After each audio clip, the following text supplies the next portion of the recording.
I'm Joe Villanueva, by the way. Again, he said all the thanks already, so I'm gonna have to repeat that, but not necessarily. Thank you guys for inviting me here and giving me again a chance to speak out how I sort of recreated the Chivas Master. So for the Chivas Master in 2014, it was pretty much very intense for me because having to go to this competition, I was in a final heat for DIU as well. Sorry. But then also I was competing for Chivas Master. But then I had to pick two options because I picked Chivas Master because I was competing one of the winners for the DIU competition. So it was a lot more challenge for me. So I accepted Chivas as well at the same time because there's a lot more challenges to be input by me. And I love to challenge myself and to gain knowledge as well. So for the challenge in 2014, we were given 4 categories. So 4 categories of different eras of challenges. So the first one is actually classic age. It's between 1880 to 1920. And the second challenge was post-war boom, which is basically Polynesian cocktails and tiki drinks between 1945 to 1960. And then the disco era, 1975 and 1990. And the age of revolution, which is actually current now. So, you know, for having to go through this it was very good for me because I get to push myself to learn on those era what are supposed to be needed to be, you know, to win this challenge. So studying this every day, 4 or 5 hours a day, no sleep. So in 2 weeks, basically, when I went to New York, I had 2 weeks no sleep. It's like a zombie drinking Red Bull and espresso. So how I put myself into this challenge is basically you have to know the brand, understanding about the brand. You know, for the competition, it could relate to your personality that you can actually say, I like doing this, I like to use that. In then days, you are representing a brand and it's all about understanding about the brand. When I say the brand, understanding why is it color burgundy, why is the shape bottle this way, so when was it launched in 12, where is the distillery, how many blends of scotch in here. So this kind of knowledge you have to deep research and then understand about the brand. Flavor notes especially is very important because in the end of the days when you join a competition, what you want to do is to enhance the brand rather than destroying it, because in the end of the days you are representing the brand and you want to improve the quality. It is already good quality, but you want to, you know, blend with the perfect mix as well, either using 1 ingredient or 2 ingredients or even 3 ingredients. Okay. Third things I want to say is the rules of the competition. I've competed with competed with IBA back in 2008. So for this, me going through competitions, I've learned a lot of mistakes as well. Not going through by the rules. You know, I was once disqualified in one competition for the world class because I didn't read the rules. I made a cocktail, then I used cigar. But in the days, it says there are 50 rules. But some of us have just go and then, you know, it's go. If you don't understand it, if you don't understand the word, even for me, I have to Google a word because this is what you can actually explain to the judges, explain to the people why you're doing this. Because if you don't read the rules, basically you're doomed. Because the judges will know your rules because they go through it first. Maybe one of the rules is added by Agong as well, added by him, because this is the rules to be done. Okay, and also for the challenge I was given, it also stated that easily replicated. So when I was competing with the guys, basically the guys I was competing with, I was actually observing them as well. I go to their bar and I talk to them and I watch them how they work. Are they dirty? Are they clean? What kind of style are they working? It's basically studying them as well. This people say you are psycho for this, but this is, you came here to win, right? You want to win. So this is why you push yourself and how to win. And it says one of the challenges easily replicated, and I actually took for granted of that category, easily replicated. So the drinks I was making for the whole competition was basically no homemade at all, but to understand the era. There's no homemade syrup that I'd done, no nothing. And I was like, what is this ingredients? Wait, and I said, let me make my drinks and let me tell you. Because in them days, when you're telling facts tells. But if you tell a story with drinks, story sells, and people are like, wow, 2 ingredients, that's a good story. It reflects into the whole drinking experience as well. Yeah. You study the areas cocktails, play around what works blends and what not work well, enhancing the presentation. When I say enhancing presentation, before I presented myself in a competition, I was wearing a tie that reflects a Scottish culture. I wanted to get a kilt, I couldn't find it. I tried to buy it online, it was $2,000, I could not find it. But this is what you say, an experience. Deliver the guys who's sitting in front of you rather than just making drinks. Again, this is my personal preference of delivering experience to the judges. Because the judges, I think of them as guests. If I think of them that like they're, of course they know their stuff, but once you start thinking, oh, this guy, I mean a small dot here, and then you're like, oh, you start to clean. Because he's looking at this small spill that you have. Forget about this. That's why, understanding what you do. What I did as well, know your venue. Know your venue, where is the competition from? I went to the venue, I checked out the venue, I took a photo of the venue. And then what are you doing? So what I did for the whole 2-3 weeks, I took a photo of those, and then I took a picture and I replicated that station into my kitchen. Meaning, I want to work blindly because I'm focusing on my challenges in my speech. I don't want to be like, oh, where's my jigger? So every day, 8 o'clock in the morning, I would wake up, not breakfast, and do 30 minutes to 1 hour set up. And sometimes I would blindfold myself. Literally, like, where is my jigger? Do I know where is it? Because in the days, you get scared. I got scared because from my previous experience, I couldn't find my jigger. I couldn't find my beaters. So this is the way you want to do. You want a place where you want to put your stations as well. Again, like I said, study competitors. What is their weakness? Maybe this guy he's not good at joking. In the end of the days, this is hospitality, and we have to crack jokes as well. And in your presentation, put your personality as well. The presentation. You can make a mistake, but you can turn that mistake into an excuse. Improvising. It's one time on my tiki challenge in the Polynesian area. I used the cinnamon, but the aircon was in front of me. So I flamed the torch and I put the cinnamon, and then the cinnamon went all the way to the cinnamon to the guest face, which is Mark. So he was like, actually I was meant to do that because Tiki Cocktails Polynesian is all about fun. I just wanted to see if you're still awake. So it's like, it's about, breaking through the conversation and forgetting everything your mistakes. Okay? Write down notes. This was actually my notes when I went to New York, which I told you I practiced. For me, I like to practice speeches, small details, things that you can actually, you try to forget. So remember, take notes, every note. Yeah? Okay, should I shut up now about the competition and talk about the drinks, how I sort of understand about how I interpret it into a non-homemade recipes for our challenge. So the first challenge we had is actually, do I have any more time? I only have 15 minutes. Sorry, can I have 5 more minutes later? So classic H. What is a classic H? So it was, I think it was May when the challenge was happening. So it was spring and summer already. So I was going through the cocktails. What's good for May? It's basically spring and summer is coming. So going through the books, Jerry Thomas books. And in 1876, it was stated there the cobbler. It's fortified wine, citrus, and berries that's actually combined together with crushed ice. So it's like, and then I had to study about what is the fruits.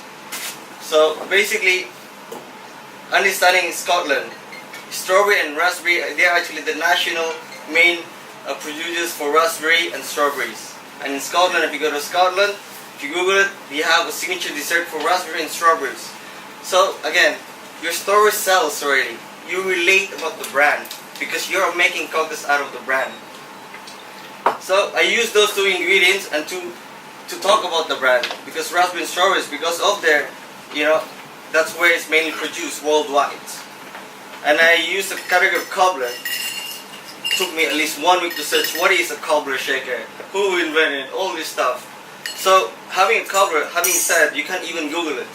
So I don't know how I found it out. This actually, when they say cobbler, there's no such thing as a word.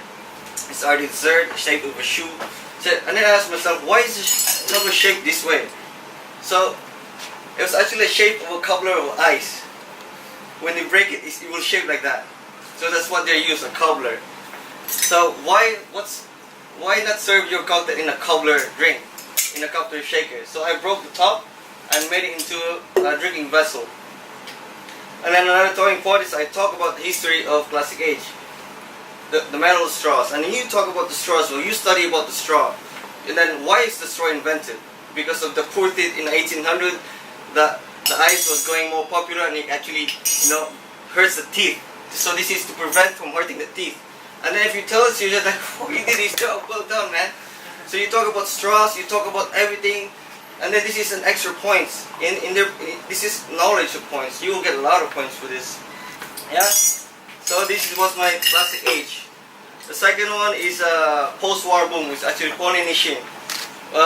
In World War II, the soldiers want to come home, they want to have fun and party. That's one Polynesian culture which actually traditionally celebrated. What these guys want to do is have fun. Condabich Campbell's Travis Bake was actually the founder of Tiki, but having to go understand that Tiki culture, I asked myself, what is Tiki culture? Tiki means wooden or stone carving, right? So why not craft your own? So I bought a sushi roll and I crafted my own, and I explained to them what is Tiki. This is crafting, stone crafting, wooden crafting. So you craft your own. And I stole this from their bamboo. It's your crafting again, it's Tiki style, it's your craft. So this is a bit short, so you can use it for your straw as a cocktail. Of course, hygiene issue, you cannot use it again. Because we had a really bad experience in one venue one time. There was a lipstick on the wooden straw. He was drinking it. Yeah, so this is Polynesian. And what ingredients I used again? Again, it's all about Chivas. I took advantage of the aging process of Chivas, which is actually oak barrel, ex-bourbon barrel, which is used. And what do you get from bourbon? Usually you get banana notes. So I took that banana, I took advantage of that aging process and made it into a cocktail. So then talk about the banana. Even study bananas. Clean bean dish is actually like different types of banana. And there's so much question to yourself. And you get to actually study banana. What works well, which is more sweeter, which one is seasonal, which one is longer, which one is smaller, So this is what you do. I can only make 2 drinks, so we go for the next one. And for the next challenge, this I'm gonna make now, is actually the disco era. So what is disco era? Why make homemade? You go to a club or disco, what you see is basically lights, club, people dancing, and it is mixology thing. So I tried to step aside from the mixology thing, but deliver the message, the competition.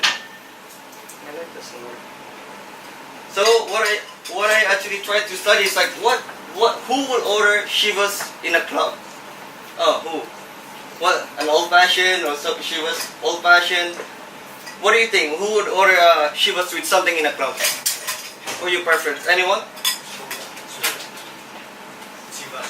Chivas soda. Anymore else? Chivas green tea. Chivas green tea. Yeah? Okay, see, now you guys actually gave the answer, which actually something long and refreshing needs to make. So, I didn't even ask you, you actually answered it yourselves. So, this is the thing that I took as what would you order if you go to a club? And how can we make revenue and sales out of this brand and keep on pushing more? Right? Something quick, something fast, something easy to make, and tastes okay. That's right? That's good. So what is disco era? It's something like, something easy to make, very colorful, and simple. Just throw it in there. And I had some people like, what the hell is this guy making? He's fucking doing it. Sorry. He's doing it. And then he won. Did you hear what I was trying to explain? Or were you deaf or something? But this is my idea of it. It's a disco cocktail. What I did, I put this in a vinyl because those elephant fans and the DJs and all this stuff. And I also added a little music. Again, it's all about experience and delivering your presentation. So while I was making the drink, I had this music. Yeah, and then making the drink. And this the error. Yeah. You can use jigger. You don't have to use jigger. It's a 60 mil.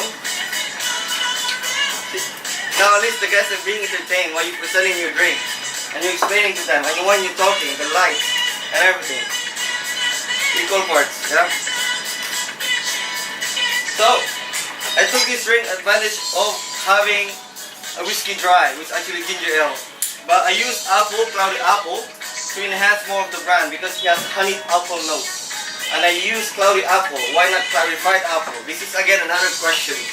You know, it has more flavors. You can tell the judges, it has more beneficial, reduce cancer. Red tastes different from the green apples. And they're like, this is something like they don't know. And you're educating them as well. And they gain knowledge. When they leave, they go to a bar, you have cloudy apple or clear apple.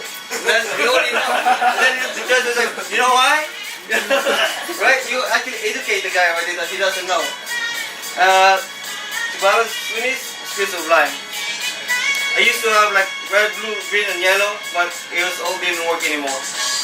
So this is the Chivas Fever. Yeah, very simple to make. Anyone can make it in a club anyway.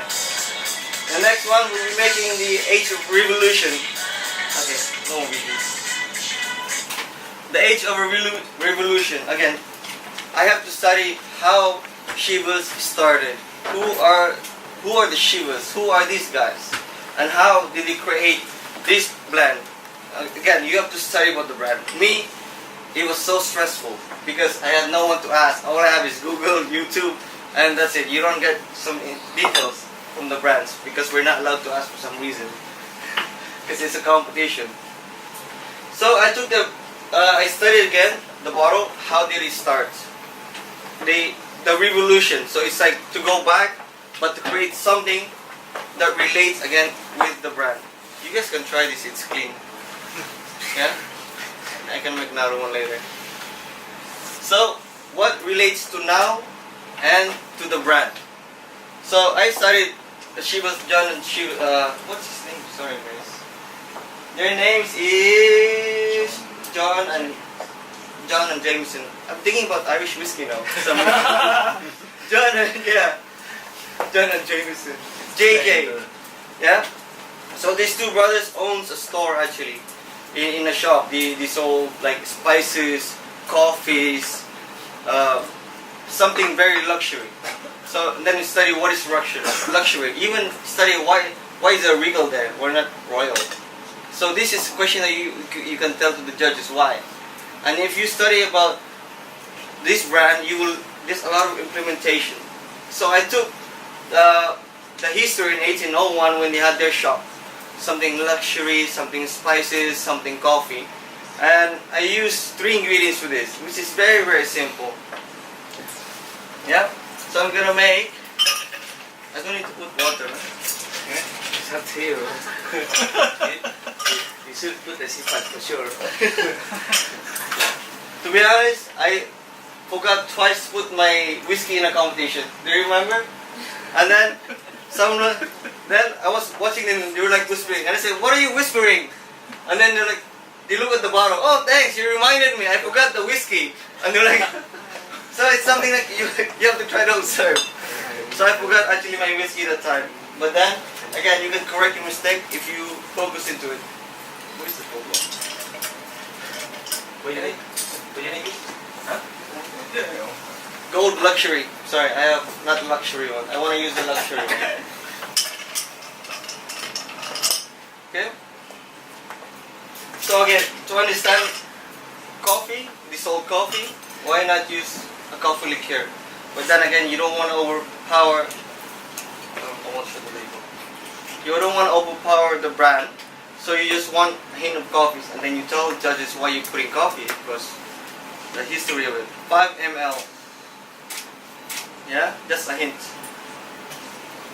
So next one, how are you gonna enhance the brand again? These old spices, luxury spices. You have a liqueur. You need to find out how did I make this drink. It was actually an idea of Rustinel. but with just coffee liqueur. But if you, again, like I said, facts tells, story sells. If you tell a story, it is your drink already with a small touch because you tell how you created it, how you got inspired with the drink. Yeah. So we're gonna be using 15 ml of. This is also Pernod brand, right? Yeah. Drambuie. It's not, it's okay. I just want to make sure, right? So 15 ml of Drambuie. Again, this is actually a single malt whiskey liqueur, and with some honey and spices. What you have inside these notes is what you have in it. When you drink it, the brand ambassador will talk about it's honey, it's spices, it's creamy. So again, just to enhance the product, is using also whiskey-based liqueur.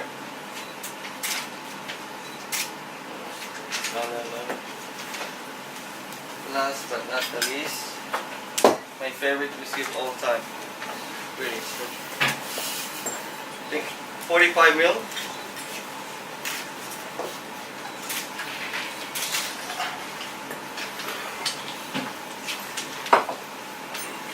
And mixer. Notice even my mixing glass is vintage. Yeah, I bought this for like 800. Before it was very expensive, but now everyone can afford one. I don't know. Everyone got rich. I thought you make it yourself. So like your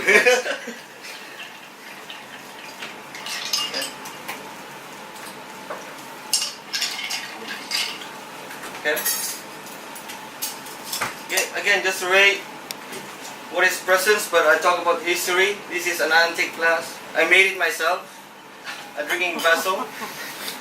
Ice cold to represent again what is the Chivas Brothers back in the days in 1800. Yeah. This is sanitized, so you can actually drink out of it as well. Okay. And of course, to cut, I have citrus pieces. You see, even I forgot where I put my stuff. This is a mistake if you're in a competition already. I was not ready. We did. My lemon. Oh, I see, it's here. So, just to cut off some of the sweetness into it, I zest it. And then discard it as well. Even for this, I actually studied about lemon zest. And you notice some people ask for espresso and lemon. I asked, even an Italian guy, he couldn't even answer me. And then I asked him, why are you putting lemon on your coffee? And then those drinkers could not even answer. And then I had to find out what this zest does. What it does actually cuts off the bitterness of the coffee, and it could be also a balanced citrus because of the oil. So it's something like put this knowledge to myself. Now I can work with something that works well. And then why I didn't use orange? Why I didn't use bird fruit? Because this is, you can explain even for this to the guys. With this, the citric acid into this. No garnish to send the brand. This cocktail was named 13 King Street. 13 King Street, where actually the store was located in 1801, where the Chivas Brothers has their store. What these guys have, they have casks of barrels of whiskey, and they place it down to blend it, and the luxury goods. So this relates to the Chivas Brothers store. 13 King Street. 13 King Street is Aberdeen in Scotland, like you mentioned earlier. Okay? Okay, there you go. You can have questions later, or we can have now for the 4 minutes. Yeah, that's good. You can try this. I can make a few more drinks. I think we're gonna have a break. You guys want to try it? I can make a full one. You want some straw? Yeah, yeah. For all of us? We'll make. We We will make. But again, of course, whoever's the most beautiful one here, Melissa.